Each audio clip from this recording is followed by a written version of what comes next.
had a friend of mine ask me how I jack up a C4, or at least this one anyway. And this one is a coupe, it's not a convertible. So one thing I do is make sure the top's bolted in good. I don't know that that's really important or not.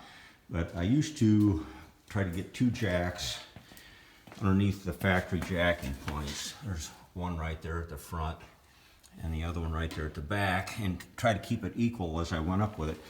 But what I found out was that the chassis is rigid enough that as soon as you got one just a little bit ahead of the other one, it wasn't doing any good anymore. So what I've defaulted to basically is just jacking up the left side and then the right side. Right now I've got the left front wheel 8 inches off the floor and the left rear wheel 6 inches off the floor.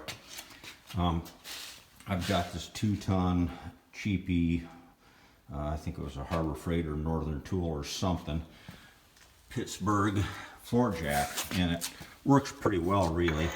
And what I do is I try to take that rubber pad or like a plywood, 1/2-inch plywood block, one or the other, and get it not on the fiberglass but on the pinch seam right behind, and then position the jack right below that wood block, and then just jack it up.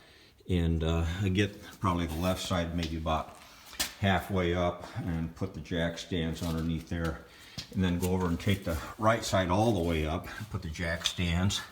And the jack stands, they're kind of underneath the pinch seam on the car, and does a pretty good job of holding it up.